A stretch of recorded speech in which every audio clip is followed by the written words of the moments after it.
L'information en toute objectivité, sans passion, avec respect de l'éthique et de la déontologie. C'est avec les experts de la maison dans Comprendre l'actualité. Comprendre l'actualité, c'est le rendez-vous quotidien avec notre rédaction tous les matins, du lundi au vendredi, sur Sabari FM 97.3, dès 9h. Politique, société, économie, culture et sport. Toutes les questions y sont débattues avec sérieux. Comprendre l'actualité, fini vos interrogations. Réalisation Boubacar Kamara Mohamed Lamina Kamara. Bonjour à toutes, bonjour à tous. Merci de nous préférer. Conduit technique de cette émission Ibrahim Adas Silla et cadrage Fodé Kamara. Bonjour à tous. Merci une fois encore de nous choisir ce matin pour être au bain de l'actualité. C'est l'émission Comprendre l'actualité, le rendez-vous quotidien avec notre rédaction tous les matins du lundi au vendredi à partir de 9h05. Nous sommes vendredi 1er juin 2018. Nous sommes ensemble pour au moins une heure de temps. Au menu de ce rendez-vous, que des sujets politiques. Le premier, vague de démissions au sein de l'UDG, l'Union pour le développement de la Guinée. On parle d'au moins 150 militants, dont 22 membres du bureau exécutif. Ils accusent leur président Mamadou Sylla de ne privilégier que son intérêt personnel au détriment de l'intérêt du parti. Également, on accuse le richissime homme d'affaires d'une inconstance dans le choix politique. Mamadou Sylla a-t-il trahi ou est-il trahi par ses membres? C'est la question qu'on se pose dans cette émission. Vous entendrez le commentaire des experts. Deuxième sujet. Ibrahima Kassouri Fofana, le tout nouveau Premier ministre, était hier chez Sidia Touré, le président de l'UFR, également haut représentant du chef de l'État, dit être prêt à accompagner le nouveau gouvernement, mais exige à ce que justice se fasse dans le processus électoral, c'est-à-dire rétablir les partis politiques dans leurs droits. Faut-il voir en Sidia l'un des futurs adversaires du régime Condé, lui qui a refusé, a-t-il dit, d'envoyer un ministre dans le nouveau gouvernement? La question est posée, vous entendrez le commentaire des experts dans cette émission. Et troisième sujet, les jeunes du RPG Arc-en-Ciel menacent de fermer demain samedi le siège du parti pour, disent-ils, marquer leur désapprobation avec la nomenclature gouvernementale. Ils se sentent lésés dans ce qu'on peut appeler partage du gâteau. Pour en savoir plus, nous aurons en direct dans cette émission Sayo Mara, il est secrétaire général de la jeunesse du RPG Arc-en-Ciel à Yembeya, mais également membre de la cellule de communication. Voici le menu, ils sont trois autour de moi ce matin pour en débattre. Bonjour Aïssata Kamara. Bonjour à tous. Bonjour Koloba Kouivogué. Bonjour à tous. Bonjour Amadou Makissa Diallo. Bonjour à tous. Une fois encore, merci de nous préférer. Bienvenue à tous. Fini les interrogations, fini les ondes d'ombre. L'actualité s'offre à vous quand vous en avez le droit. Elle n'a plus aucun secret pour vous, car nos experts tamisent les sujets qui font l'actualité du jour. Tous les matins, du lundi au vendredi sur Sabari FM, l'actu politique, économique, de la société, des sports et de la culture obéissent à votre compréhension. Vous avez dit les experts, dites aussi Sabari FM.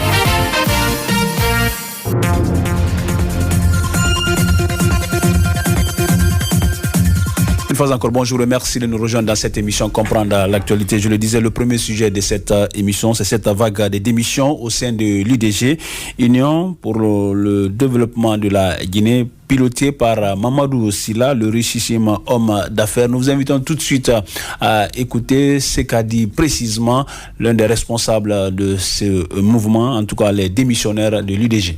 Elhadji Mamadou Sylla s'est rapproché de notre parti et a négocié pour être président du parti, bien que n'étant pas membre fondateur de l'Union démocratique de Guinée UDG. Considérant que ce privilège lui a été accordé avec pour mission de mener le parti au pouvoir. Considérant qu'Elhadji Mamadou Sylla, ignorant cette mission, gérait le parti de façon calamiteuse et personnelle, dans l'irrespect et l'ignorance totale de textes fondamentaux du parti, c'est-à-dire le statut, règlement intérieur et la charte des partis politiques. Considérant que cette gestion calamiteuse et personnelle, dans le seul but de ne servir que ses propres intérêts et faire du parti un navire instable et une marionnette dans les mains de Elhadji Mamadou Sylla, qui tantôt de côté de la majorité présidentielle, tantôt de l'opposition. À compter de ce jour, jeudi 30 mai 2018, avons décidé à l'unanimité de présenter notre démission collective et en bloc de l'Union démocratique de Guinée, l'UDG.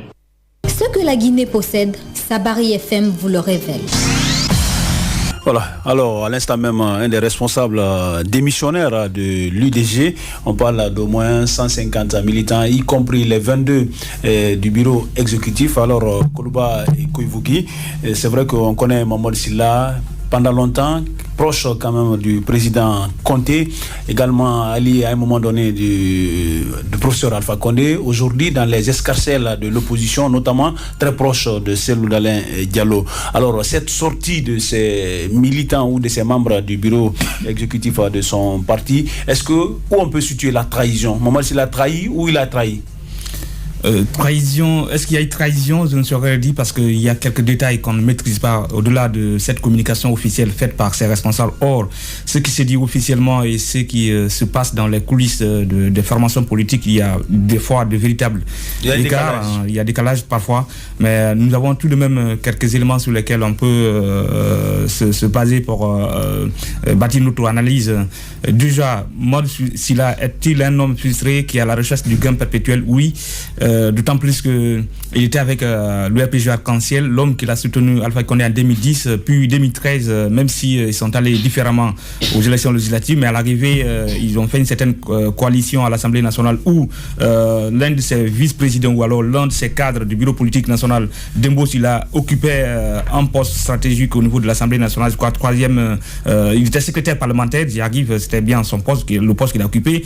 Dès lors qu'il avait quelques soucis avec l'ancien gouverneur de la ville de Conakry, alors secrétaire général du ministère de l'élevage, Soriba Sorel Kamara, lequel aurait... Qui était également secrétaire général de l'UDG. Oui, qui était également secrétaire général de l'UDG, lequel aurait vendu son parti, dit-on, monnaie son parti pour des raisons de poste, puisque en étant secrétaire général du ministère de l'élevage au lendemain des élections législatives, il s'était précipité selon Mamadou Sylla pour aller au siège du RPG pour exprimer le soutien de son parti, ou plutôt l'adhésion de son parti aux actions du président Alpha Condé, mais aussi dans le cadre de l'alliance de l'alliance pour la formation du bureau de l'Assemblée nationale, ce qui n'avait pas plu à Mamadou Sylla, lequel avait crié il a fait beaucoup plus de sorties, mais quelques semaines après, on a réussi à l'embourber dans le giron du RPG.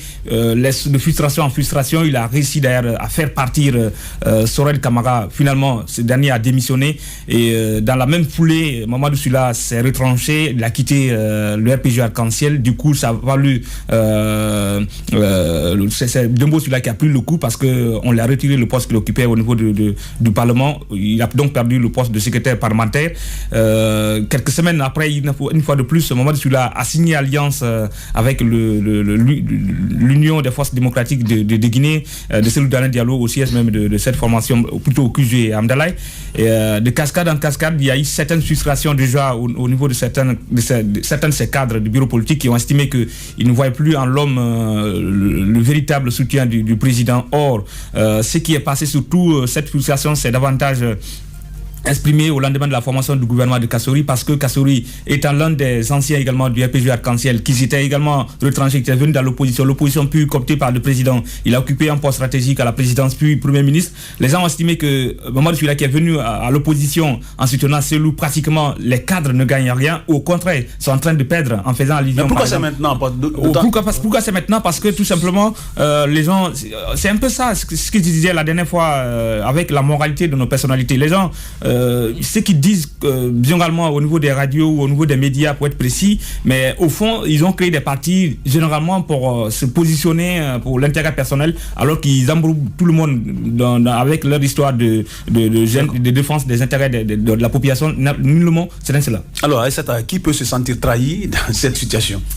Bon, trahi. Parce qu'après, je me dis, tout ce mouvement de Mamadou Sylla, jusque-là, il faut le dire, il a bénéficié quand même du soutien de son parti. Il a rallié non seulement le RPG Arc-en-Ciel, il vient au niveau de l'opposition, précisément au niveau de l'UFDG, mais personne n'a crié garde. Pourquoi c'est maintenant? Est-ce que c'est pas lui qui est beaucoup plus trahi? C'est vrai que je rappelle aux auditeurs que nos tentatives de l'avoir ce matin sont restées vaines. je pense que si les membres du bureau politique national de son parti ont démissionné, c'est bien parce qu'ils se reconnaissent plus en l'homme, ils se sentent perdus, c'est ma réflexion de la chose. La constance politique, je pense que ça ne manque pas seulement que chez Mamadou Sylla, mais ça manque chez la plupart de nos politiques. Oui, mais sauf que Koloba bouge toujours avec son parti. Oui, justement, je pense qu'ils se sont dit que trop c'est trop, et il était temps maintenant de mettre ou non de freiner l'homme. Il a dit, même si on a vu, il n'a pas forcément dit qu'il faut être membre fondateur d'un parti pour pouvoir le diriger. Un cadre le rappelait tout à l'heure dans l'élément sonore qu'on a écouté, que Mamadou Sylla n'était pas membre fondateur, mais malgré tout, il a été accepté pour présider ou non, diriger le parti. Donc je pense qu'à un moment donné, il faut que ceux que vous dirigez se sentent dans votre esprit, se reconnaissent en vous. Parce que la légitimité, je pense, en dehors même, cette démission... Est-ce que vous voulez conclure que l'attitude de Mamadou Sylla a été toujours unilatérale? Moi, je dis non. Non, mais... je dis non, c'est pourquoi je dis qu'il est plus trahi que... Moi, je ne dirais pas sur ce sens-là. Parce que pourquoi? Koloba le rappelait tout à l'heure, à un moment donné, Mamadou Sylla, il était avec le parti présidentiel, on le retrouve avec l'opposition, et il est même arrivé à un temps où il se réclamait être centriste. Moi-même, je me demandais, oui, centriste, c'est être de quel bord? Donc, vous voyez, il y a eu tellement d'imprécisions dans ces mouvements qu'il se demandait finalement où Mamadou Sylla veut réellement envoyer, quelle est vraiment l'option ou non, le chemin, la voie que veut suivre Mamadou Sylla avec l'UDG. Je pense qu'aujourd'hui, il y a lieu de s'asseoir, ou non, lui-même qui se dise qu'est-ce qui a marché, qu'est-ce qui n'a pas marché. Est-ce qu'il faut reformer aujourd'hui ce bureau politique national, même si les cadres ont démissionné? Est-ce qu'il faut aller vers eux, les appeler pour s'asseoir et discuter du problème parce qu'il est important qu'ils le sachent. Il est politique. Nous sommes à la veille des élections législatives quand même. Il reste à savoir si ces élections auront lieu. D'accord. En tout cas, je pense que Mamadou Sylla doit lui-même faire le bilan de ce qui a marché, ce qui n'a pas marché et pourquoi les gens ont démissionné. Voilà. Macky Sall, il faut une fois encore, je ne sais pas si on peut qualifier ça de soutien. Le choix politique quand même est toujours une volonté exprimée à l'interne avant que le président d'un parti par exemple décide de rallier une autre formation, parce que s'ils ne sont pas d'accord tout de suite, ils peuvent marquer leur désapprobation, ce qui n'a pas été le cas. Est-ce qu'on peut dire à date d'aujourd'hui que c'est Mamadou Sylla qui doit se sentir trahi? Bon, je ne sais pas pourquoi vous posez cette question. Oui, j'insiste là-dessus, franchement. Est-ce que c'est le bureau politique qui doit se sentir trahi, ou bien c'est Mamadou Sylla qui doit se sentir trahi? Moi, je me dis qu'il n'y a jamais eu de démocratie au sein des formations politiques en Guinée. Oui, parce que les choix sont... Pourquoi ils ont accepté jusque-là? Le choix, hein? Pourquoi ils ont accepté jusque-là? Oui, n'oubliez pas que nous venons de sortir, disons... le parti se sent un peu,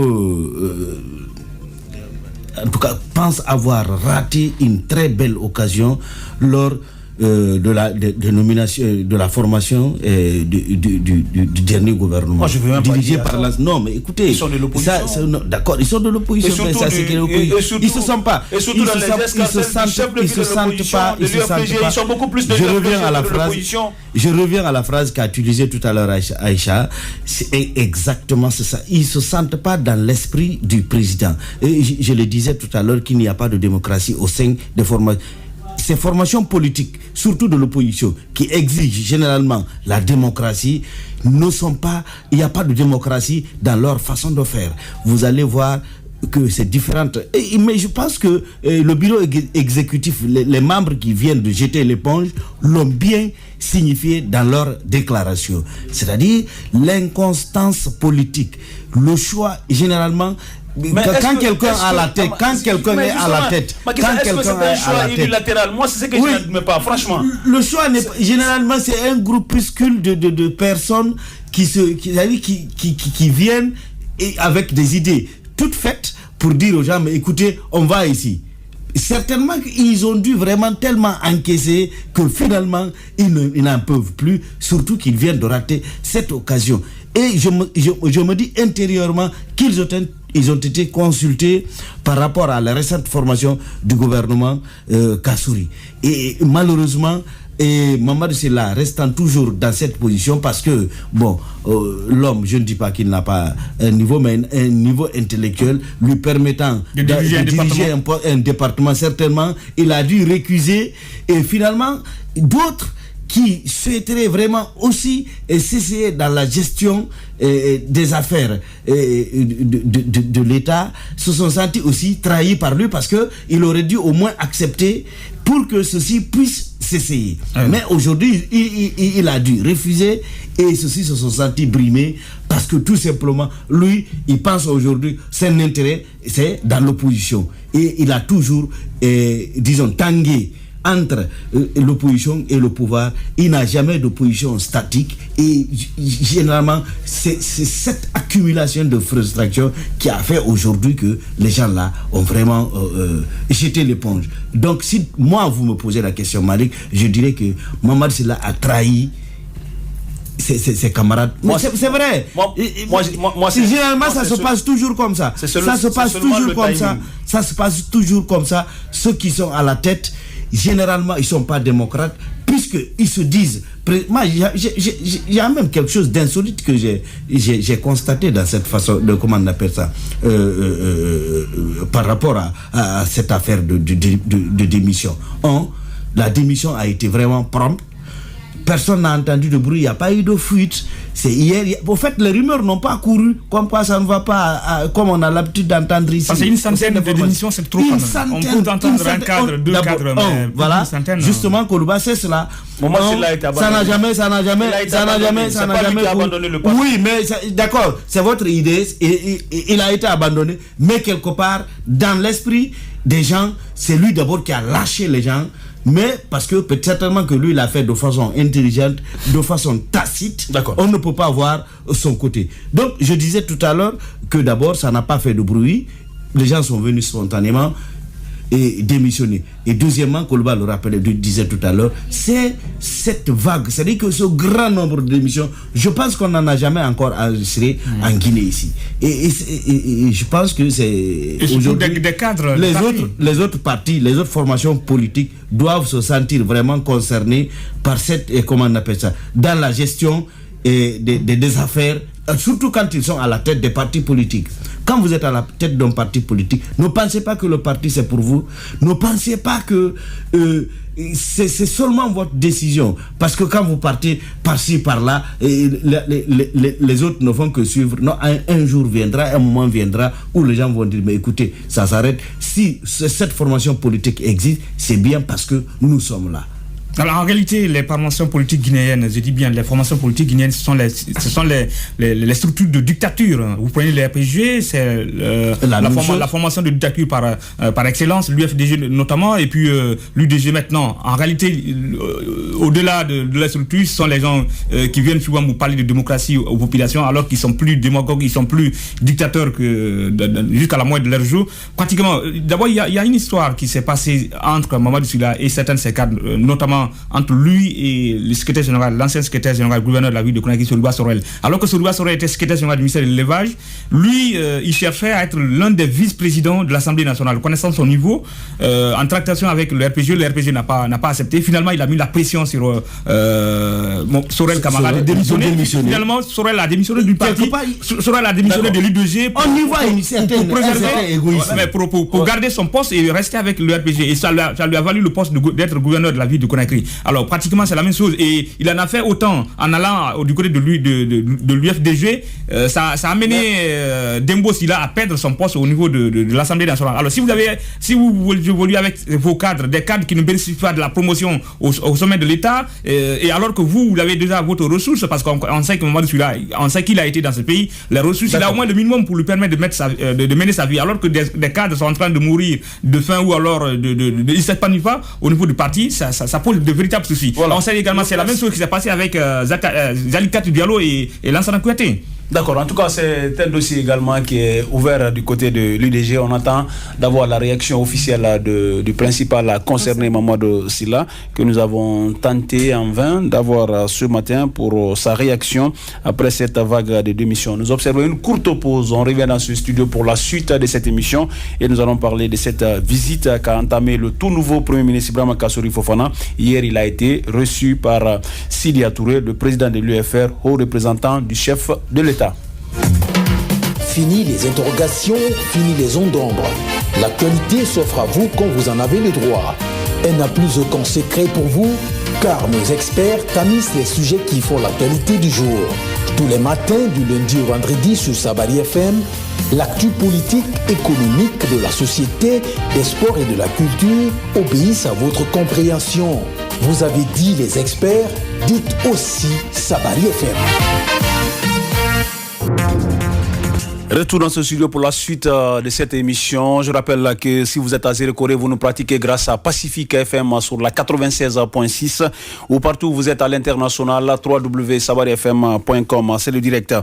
Je le disais, le deuxième sujet de cette émission, le tout nouveau Premier ministre Ibrahima Kassory Fofana a entamé une série de prises de contact avec les présidents des institutions républicaines et d'autres hautes personnalités du pays. Hier, il a été chez le président de l'UFR, l'Union des forces républicaines, Sidya Touré, qui est également le haut représentant du chef de l'État. Sidya a déclaré, en tout cas, qu'il a salué tout d'abord cette démarche de Kassory Fofana, mais il n'a pas raté l'occasion pour dire ceci: nous promettons d'apporter notre point de vue, mais il faut que justice se fasse et que nous soyons assurés que le processus électoral soit plus transparent afin de permettre aux partis politiques de maintenir cette sérénité, a martelé le leader de l'Union des forces républicaines. Est-ce qu'il faut voir en Sidya Touré ce futur encore farouche adversaire du régime de Condé? On sait quand même qu'il y a eu un petit éloignement avec ses anciens compagnons de l'opposition républicaine depuis qu'il a été bombardé haut représentant du chef de l'État, mais également il y avait un de ses ministres qui était dans le gouvernement sortant. Il faut préciser que pour cette nouvelle équipe gouvernementale, Sidya a été clair que le parti a décidé de ne pas envoyer un ministre, Amadou Macky Sall. Ouais. Il faut toujours voir à Sidya quelque chose comme un feu latent ou comme on le dit au pays mandingue, Tassouma. Quand vous voyez, c'est le feu, mais bon, ça ne brûle pas. Mais par endroit où à des moments donnés, ça jaillit et puis ça brûle. Il est toujours aux aguets. Voilà, c'est-à-dire il faut toujours compter. Il monte toujours son piège et puis il attend.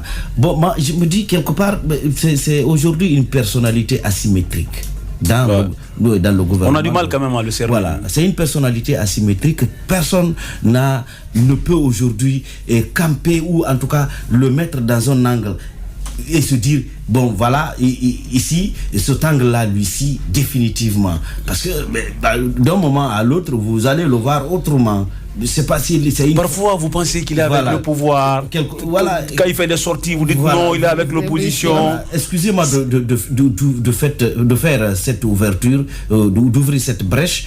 Quelqu'un me disait à un moment donné, quand il y avait cette affaire de Al-Qaïda et George Bush, quelqu'un me disait que George Bush vit parce que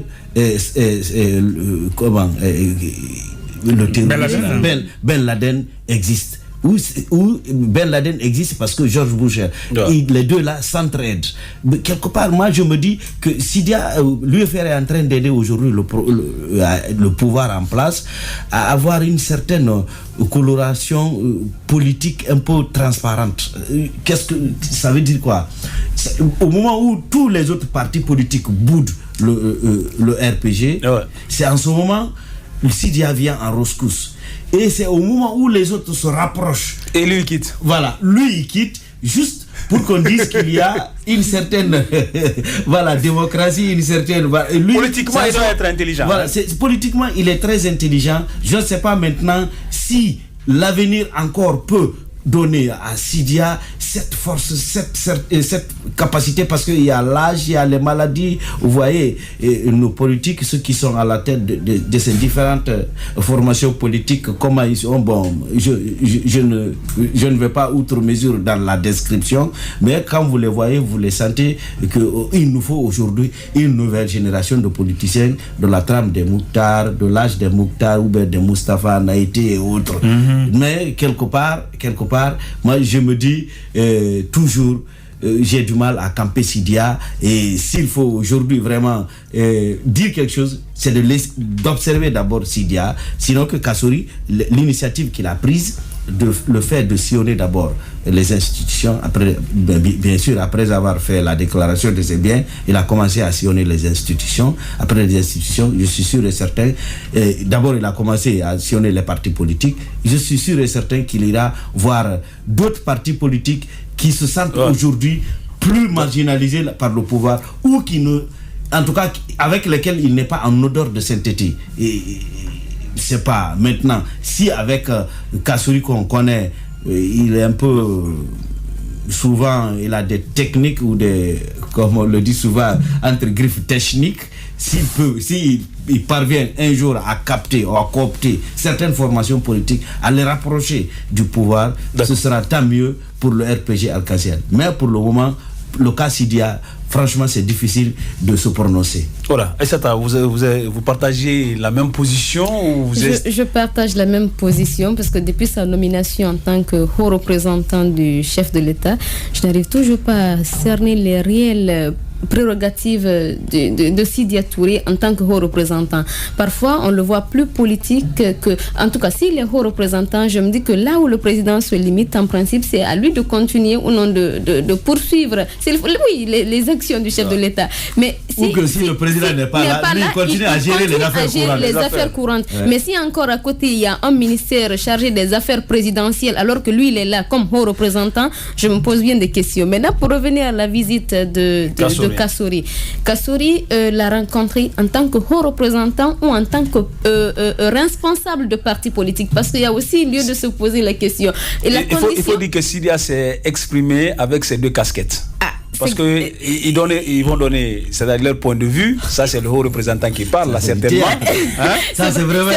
S'il exige quand même la justice quand même à Sidya Touré, il faut voir en Sidya le président de l'UFR, mais également un parti très proche de l'opposition. Parce que s'il pose une condition... un parti de l'opposition, parce qu'il n'aime pas souvent qu'on il pose la condition pourquoi ces membres... D'abord, il est haut représentant du chef de l'État. Il n'a fait aucune proposition pour qu'un membre de son parti soit dans son gouvernement. Il a refusé. Non, voilà, il a décliné. Il a décliné. Voilà, il n'avait pas fait la proposition, il a décliné. Il a décliné, ça c'est un. Tu es haut représentant, mais tu ne veux pas au même moment qu'un membre de ton gouvernement, de ton parti se retrouve dans le gouvernement. Là, il y a problème. On voit un haut représentant en même temps rallié à l'opposition. Oui, c'est aussi. Il a même un bureau, il a tout est meublé. D'accord. Et quand il pose la condition de dire que oui, si nous voulons vraiment que justice soit faite, là, il ne parle pas en tant que haut représentant, mais il parle bien en tant que politique. Et cette rencontre hier entre Kassory et Sidya, à mon avis, s'inscrivait purement dans la logique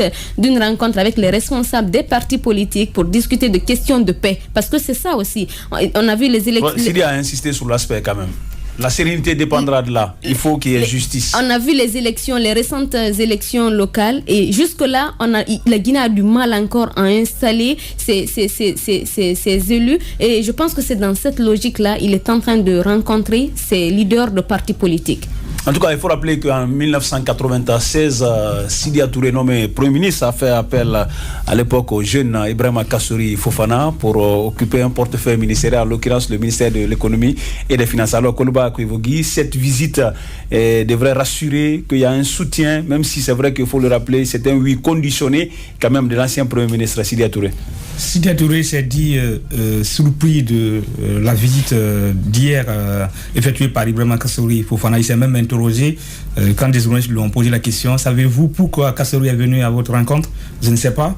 Mais tout de même, cette rencontre, dit-il, s'inscrivait dans le cadre d'une certaine consultation comme Kassory l'a déjà entamé. Mais surtout, les échanges ont essentiellement porté sur cette fameuse crise née au lendemain des élections du 4 février 2018, les élections communales qui ont été marquées par par l'exclusion de l'UFR au niveau de sa base Matam, ce que n'a pas digéré Sidya Touré. Jusqu'à présent, d'ailleurs, il a signifié au président Alpha Condé, selon Sidya même au niveau dans ses explications, dans l'interview qu'il a accordé aux journalistes, dit-il également, c'est ce qui l'a amené à ne pas accepter que les cadres de son parti participent au gouvernement. Alors, ce que j'estime paradoxal, il n'a pas accepté que les cadres de l'UFR participent au gouvernement malgré la démission forcée, je dirais, de Tal, qui aura du mal les prochains jours à digérer ça. Oui, à digérer ça, mais qui va se retrouver dans les mains de la justice. C'est un dossier que nous allons en parler les prochains jours parce qu'il y a son DAF d'ailleurs qui était au niveau de garde à vue du ministère au secrétariat général de la lutte contre la drogue et des crimes organisés. Il ne démissionne pas non plus au poste de haut représentant. C'est-à-dire que si on dénonce le fait que l'UFR a été volé par le RPG... Il n'est pas avec le gouvernement, il est avec le président. Non, mais il y a paradoxe. Le gouvernement appartient à qui là? À Kassory. Non, pas du tout. Mais Kassory appartient à qui? Ou Kassory travaille pour qui? Kassory travaille pour le pays. Non, pas du tout. Kassory, c'est pas le pays qui a nommé Kassory, c'est Alpha Condé qui a nommé Kassory. Le gouvernement qui est là, ce n'est pas le gouvernement de Kassory. Le Kassory est plutôt, dit-on, son gouvernement appartient tous à la même personne, ou alors travaille pour la même personne, Alpha Condé. Tout au moins, Sidya Touré travaille pour Alpha Condé. Mais il y a une certaine frustration. Sidya est véritablement déçu de la manière par laquelle il est en train de travailler avec Alpha Condé, mais ce qu'il n'a pas dit aujourd'hui. C'est-à-dire, quand le président a signé ce décret de Sidya Touré, haut représentant du chef de l'État, ça voudrait dire, ou plutôt dans l'entendement de Sidya, ça pourrait l'amener à représenter le président en dehors du pays, partout où le président ne participerait pas à certaines instances, ou si le président n'est pas au pays, c'est Sidya qui devrait le représenter. En tout cas, dans l'esprit si ce n'est pas dans l'esprit du décret, mais en tout cas dans la formulation, la dénomination, la compréhension, c'était ça. Quand on dit haut représentant, c'est-à-dire partout où le chef de l'État n'est pas, c'est Sidya qui devait le représenter. Mais aujourd'hui, Sidya est plutôt en marge, en dehors du système qu'il pourrait l'être aujourd'hui. Alors, il y a une certaine filtration. Quand on parle de haut représentant, alors qu'il y a un premier ministre, il y a un autre ministre, super ministre de la Défense et puis chargé des affaires présidentielles. Il y a également un chef de cabinet. Il y a également un ministre conseiller, alors véritable. Il y a Tibou, le fameux bombardier également, ministre de Brites et Moines Entreprises. Il y a même un ministre d'État conseiller à la présidence, le fourre-tout pour ne pratiquement rien faire. Il y a une certaine frustration de la part de Sidya que je comprends, mais sa frustration pourrait être aussi comprise par des Guinéens s'il acceptait de démissionner pour marquer ça, pour exprimer sa démarcation également par rapport aux actions qui ça m'amène à poser une toute petite question avec moins de commentaires. Et qu'est-ce qui pourrait expliquer cette position aujourd'hui qu'incarne Sidya Touré? Pourquoi il démissionnerait-il pas? D'autant qu'il a clairement dit qu'il a décliné l'offre peut-être du nouveau gouvernement de faire partir ces cadres de ce nouveau gouvernement. Qu'est-ce qui pourrait un peu expliquer sa position? Pourquoi lui-même il démissionnerait pas? Moi, j'expliquerai cela juste parce que il y a que quand on goûte au pouvoir, on a toujours envie. Il a été Premier ministre. Oui, d'accord, mais on a toujours. Il a travaillé dans le cabinet de Ouattara.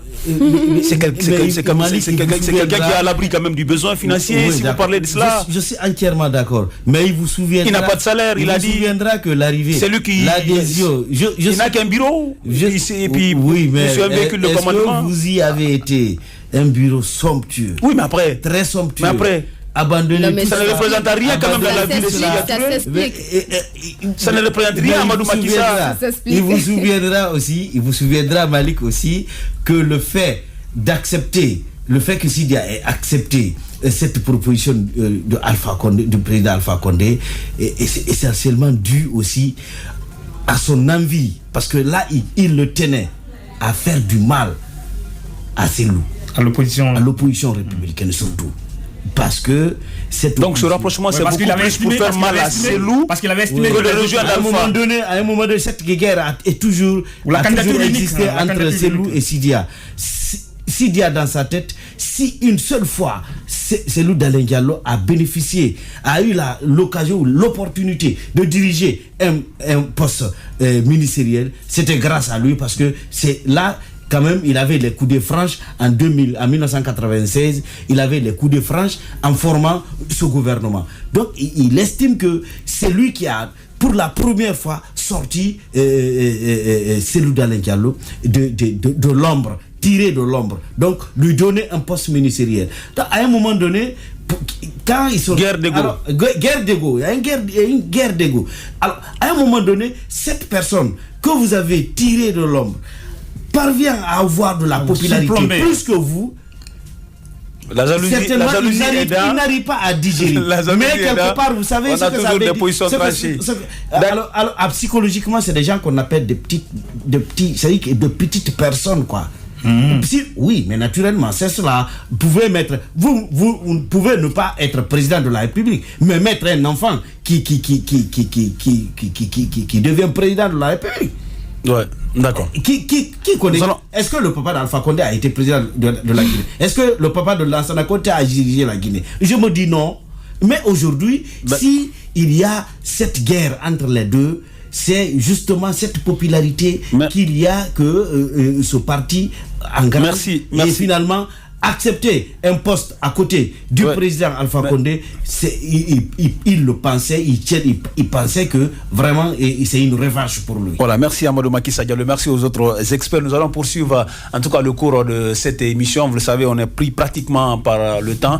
Dans un court instant, nous allons avoir Sayo Mara pour se prononcer sur ce troisième sujet. C'est une information qui circule, qu'on a eu du mal peut-être à recouper aujourd'hui. Les jeunes du RPG Arc-en-Ciel, le parti au pouvoir, menacent de fermer demain samedi le siège du parti pour, disent-ils, marquer leur désapprobation avec la nomenclature gouvernementale. Amadou Macky Sall Diallo, Aïssata Kamara Koluba et Koivogi. Il faut comprendre ces jeunes, après tout ce qu'ils font comme combat pour le rayonnement du RPG Arc-en-Ciel. Oui, mais est-ce que tous les jeunes du RPG devraient être récompensés dans le gouvernement ou être nommés à des postes quand même? Je pense qu'à un moment donné, il faut qu'on arrête cette démagogie, c'est vrai. Cette composition du gouvernement frustre beaucoup de Guinéens, c'est vrai. Mais est-ce que de là, il faut aussi que tous les jeunes issus du parti au pouvoir soient aujourd'hui récompensés dans ce gouvernement? Mais c'est un droit qu'ils sont en train de réclamer. Ils sont tout le temps, c'est le droit, c'est le droit de tous les Guinéens de se retrouver. Oui, mais après, tous les Guinéens ne se retrouvent pas quand même dans la gestion d'Alpha. Ils ne se retrouvent pas en Alpha. Et puis leur attitude, c'est pas dit qu'ils sont les seuls Guinéens capables. Non, je suis désolée. Si aujourd'hui ils sont c'est pas parce qu'ils sont au sein du parti au pouvoir qu'il faut forcément les nommer. S'ils sont incapables de gérer ne serait-ce qu'une formation politique ou même un petit peu, je suis désolée, on ne peut pas les placer où ils veulent. Et je suis d'accord qu'ils revendiquent pour dire que oui, pour parler de la composition, mais dire qu'ils sont lésés ou non, ils ont été. Je suis pas d'accord parce qu'ils sont pas les seuls Guinéens, ils sont pas les seuls jeunes issus des formations politiques. Il y a bien des jeunes qui ne sont même pas dans les formations politiques, mais qui errent comme ça, qui n'ont rien à faire. Et si aujourd'hui il y a des gens à récompenser, il faut aussi penser à ces gens-là. Amadou Macky Sall, c'est un droit. Oui, c'est un droit pour ces jeunes. C'est vraiment un droit. Peut-être, je me dis quelque part qu'Aïcha n'a pas tellement compris la démarche de ces jeunes. Leur démarche consiste en quoi? Parce qu'ils voient, c'est surtout l'arrivée de certaines personnes au sein du pouvoir aujourd'hui qui les frustrent, sachant pertinemment qu'au sein du RPG. Même Kassouri. Kassouri vient de rejoindre mais il faut aussi comprendre qu'il y a deux tendances. Il y a deux groupes de jeunes. La majorité est composée de ceux qui ont cette idée. Mais par contre, il y a un autre groupe de jeunes, mais qui est minoritaire, qui estime qu'il faut laisser les choses évoluer comme tel. C'est le modéré. Ça, c'est les modérés. D'accord. En direct dans cette émission, Sayo Mara, bonjour. Bonjour à vous. Voilà, secrétaire général de la jeunesse du RPG Arc-en-Ciel à Yembéa, mais également membre de la cellule de communication. Nous parlons de cette menace que nous apprenons dans la cité des jeunes du parti, menace de fermer demain le siège du RPG Arc-en-Ciel. Est-ce que vous avez cette nouvelle? Bon, honnêtement parlant, je n'ai pas cette information. Et si ce que vous dites est vrai, je dirais tout simplement à ces jeunes d'arrêter. le moment est très mal indiqué pour qu'on entreprenne de telles choses. Et plus loin, le pouvoir discrétionnaire appartient au président de la République. L'article 46 est très clair. Le président nomme qui il veut, dans les conditions qu'il veut également. Donc par rapport à ce niveau, je crois, nous n'avons pas de problème. Je suis secrétaire général, en tout cas les autres jeunes, dynamiques que je connais. Loin de toute démagogie, je mets ça entre guillemets, est-ce que vous vous reconnaissez quand même en ce gouvernement?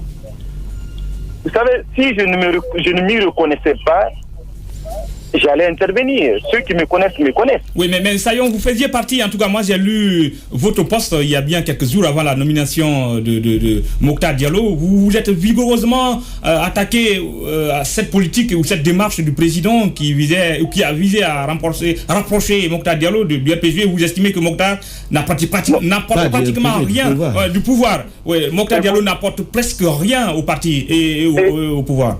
Aujourd'hui, certainement, vous ne l'avez pas bien lu. C'est des inquiétudes que j'ai exprimées. Je ne me suis pas attaqué dans le vrai sens du terme à Mokhtar Diallo, comme vous le dites. C'est des inquiétudes que j'ai exprimées. Quelles genre d'inquiétudes? Quand vous dites par exemple que ça n'engage que moi, mais Mokhtar Diallo, entre nous, Mokhtar Diallo n'a pas de poids, d'autant plus qu'il n'a pas de militants. Et puis en plus, cette dernière participation aux élections, ça n'a pas également prouvé. Je ne sais pas qu'est-ce que Mokhtar va nous apporter concrètement. Alors, vous savez, de là... C'était bien.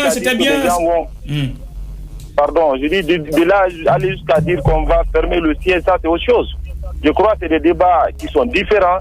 Et tous ceux qui me suivent, au moment où je suis en train de sensibiliser les gens pas que les gens entreprennent. Est-ce qu'au-delà de cette éventuelle fermeture du siège, est-ce que des actions sont en cours à l'interne pour exprimer un peu une certaine frustration de certains jeunes du parti? Bon, moi je ne sais pas ce que vous voulez réellement dire là. Ce qui est sûr, dans le parti tout va bien. Les jeunes ne sont pas aussi mécontents comme vous le dites. Vous savez, dans une entité, il y a toujours ces frustrations là qu'on ne veut pas. Ça, c'est pas seulement le propre du RPG Arc-en-Ciel. Ça se passe comme dans toutes les autres formations politiques. Mais dire que les gens sont en train de se préparer pour fermer le siège, je ne dis pas c'est faux, mais moi je n'ai pas cette information. Et je suis l'un des acteurs de la jeunesse. Ceux qui me connaissent me connaissent. Oui, mais donc, vous avez bénéficié de deux décrets. Vous avez bénéficié de deux décrets d'Alpha Condé. Vous avez été attaché de cabinet de Makanera, alors ministre de la Communication. Vous avez bénéficié d'un autre décret récemment. Vous êtes conseiller au ministère de l'Enseignement supérieur. Vous ne vous retrouvez pas dans la même situation que les jeunes qui souffrent? S'il vous plaît, ça n'a rien à voir avec ça. Je travaille avec tous ces jeunes. Je suis un jeune leader. Je travaille avec tous ces jeunes. L'information que vous venez de donner, moi, je ne l'ai pas. Et même hier, on était avec certains jeunes. Demain, on attend demain, vous verrez, rien ne va se passer. Les gens iront à l'Assemblée nationale. Monsieur Mara, vous le soutenez que demain, rien ne va se passer? Je suis plus que convaincu. Parce qu'on est avec des jeunes leaders, on sait ce qui se passe. S'il y avait ça réellement, j'allais vous dire de façon très claire. Alors, quand le président de la République pose un acte, il est tout à fait normal que nous l'accompagnions. Et je crois que tous les jeunes sont dans cet esprit-là. Il n'y a pas de Alors, Mara, à ce sujet. Mara, c'est vrai que c'est un pouvoir discrétionnaire quand même du président de la République. Mais comment les jeunes se sentent par rapport à ce gouvernement aujourd'hui? Honnêtement. Je vous ai dit, j'ai répondu à cette question, je crois. On se sent bien, on ne fera que les accompagner pour qu'ils réussissent. Parce qu'ils échouent, c'est nous tous. Donc c'est le RPG qui aura échoué. Donc pour ne pas que cela soit, il faut qu'on les accompagne pour qu'ils réussissent. C'est ce qui est à l'avantage de tous. Et je crois que tous les jeunes sont dans cet esprit-là aujourd'hui. D'accord. Merci Sayo Mara d'être intervenu chez nous. C'est à moi de vous remercier. Voilà. À l'instant même, Sayo Mara, secrétaire général de la jeunesse du RPG Arc-en-Ciel Yembeya et membre de la cellule de communication. On peut être. C'est vrai, on attend de voir jusqu'à demain ce qui va arriver au niveau du siège, mais c'est des informations pour le moment qu'il faut prendre avec des pincettes pour. Pas avec des pincettes, avec beaucoup de sérieux. Nous savons ce qui se passe, nous savons ce qui se dit. Oui, c'est de voir si la menace. Il se peut qu'il soit de l'autre camp. Sera matérialisée demain. Sayo Mara, il dit qu'il n'est pas informé. D'abord, il se peut aussi qu'il soit de l'autre camp, c'est-à-dire le camp qui n'est pas partant pour les modérés. Voilà, les modérés. Voilà, moi, c'est comme ça. Voilà, donc lui-même, il s'est trompé tout à l'heure. Le mot lui a glissé et il a dit. Nous sommes sur la sensibilité. Sensibiliser par rapport à quoi? Voilà. Par rapport à quoi? C'est qu'il y a une menace déjà. Pourquoi vous sensibilisez les gens? Vous sensibilisez, c'est quand il y a un problème. Donc aujourd'hui, moi je me dis qu'ils le reconnaissent ou pas, que les gens aient raison ou pas, de toutes les façons, tout le monde ne se reconnaît pas, surtout du côté du RPG Arc-en-Ciel, tout le monde ne se reconnaît pas dans ce gouvernement et les frustrations, c'est inhérent. C'est comme ça. Il faut l'accepter comme ça. Si vous permettez, il y a une certaine contradiction entre ce que Sayom Mara est en train de dire, ou vient de dire au niveau dans cette émission, et sa publication dont j'ai fait allusion. Cette publication a été faite, je crois, 2 jours, ou alors, en tout cas, à la veille c'était au cours même de la rencontre de la journée des paysans à Zérekoré. Alors, quand Mokhtar a voyagé avec le président, lui-même il a posté, quand il parle d'inquiétude, alors il est inquiet par rapport à quoi? Justement, il est inquiet par rapport à quoi? Il fait partie de ceux-là qui ne sont pas contents. Ce qui pourrait arriver, les attentes. Ce qui pourrait être arrivé, et ce qui pourrait arriver, cela est arrivé, c'est-à-dire avec la nomination de Mokhtar.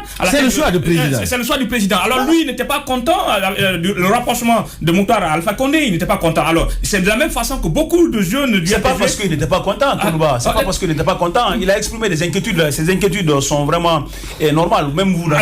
Tout comme... Si on sort de toute considération, peut-être d'approcher, de faire une ouverture quand même à l'opposition, il faut dire quand même que Mokhtar dans le gouvernement, ce n'est pas grand-chose quand même aux yeux même de l'opinion, parce que qu'est-ce qu'il peut réellement apporter C'est une grande gueule. Alors si l'esprit des idées, on a réussi à fermer une grande gueule. Je ne doute pas quand même de la capacité de l'homme à faire autre chose dans ce département, mais en termes dans le combat politique, beaucoup se sont interrogés quand même ce qu'il peut réellement apporter à Alpha Condé. Je veux juste dire, si Sayom Mara a eu le temps ou s'est inquiété avec l'arrivée de Mokhtar Diallo, ou le rapprochement de Mokhtar Diallo à Alpha Condé, de la même façon, beaucoup de jeunes du RPG Arc-en-Ciel s'inquiètent et s'indignent également de l'arrivée de certaines autres personnalités dans le gouvernement. Et de la même façon, à la différence maintenant entre Sayom et ses cadres, et ces jeunes cadres frustrés, Sayom Mara, je le disais, a bénéficié des décrets d'Alpha Condé. Non, il dit que c'est personnel, il dit que ça n'a rien à voir. Justement, c'est aussi ça. C'est pour préparer d'autres éventualités. C'est-à-dire que les prochaines nominations, les jeunes devraient. Et moi, je me dis, c'est légitime. Ces jeunes, le président de la République doit penser à ces jeunes. C'est eux qui ont mouillé le maillot. Oui, ils ont mouillé le maillot. Mais le président n'a pas confiance en eux. Non, on ne peut pas dire que. Ils ont mouillé. Non, on dit que le président, ils ont mouillé le maillot. Oui, ils ont mouillé. Mais si on n'a pas confiance en vous, qu'est-ce que vous voulez? Qui n'a pas confiance? Non, Alpha Condé a prouvé largement qu'il n'a pas confiance au cadre de son parti, parce que si c'était le cas, il n'allait pas en combien de jours accepter nommer Kassori comme premier ministre. Non, moi je le dis. Parce que il y a beaucoup de cas du RPG qui sont dans le gouvernement. Ils sont dans le gouvernement, mais est-ce qu'ils sont aussi premier ministre? Pose-moi la question. Est-ce qu'il fallait vraiment Lansana Komara, qui est aujourd'hui nommé ministre de l'enseignement technique, il n'aurait pas pu être nommé premier ministre. Il n'a pas la carrure. Qu'est-ce qui lui manque? Il fallait vraiment aller piocher ailleurs. Merci. Encore une fois, pour moi, Alpha Condé n'a pas confiance. Je termine cette émission par apporter un soutien à Aïssata Kamara. Peut-être que ces jeunes sont des supporters, ils ne sont pas des joueurs. C'est extrêmement important aussi. Il y a des supporters qui accompagnent quand même l'équipe pour la victoire finale. Merci à tous. Mais même ça, Malik, excusez-moi, même ça, il faut qu'on pense aux supporters aussi. D'accord, il faut un comité de soutien aux supporters. Des fois, il faut donner du bonbon. Merci à tous d'avoir été de notre. C'est la fin de cette émission Comprendre l'actualité. Avec le même plaisir, on vous donne rendez-vous demain, le lundi maintenant, pour un autre numéro. D'ici là, excellent week-end. L'information en toute objectivité, sans passion, avec respect de l'éthique et de la déontologie. C'est avec les experts de la maison dans Comprendre l'actualité. Comprendre l'actualité, c'est le rendez-vous quotidien avec notre rédaction tous les matins, du lundi au vendredi, sur Sabari FM 97.3, dès 9h. Politique, société, économie, culture et sport. Toutes les questions y sont débattues avec sérieux. Comprendre l'actualité, fini vos interrogations.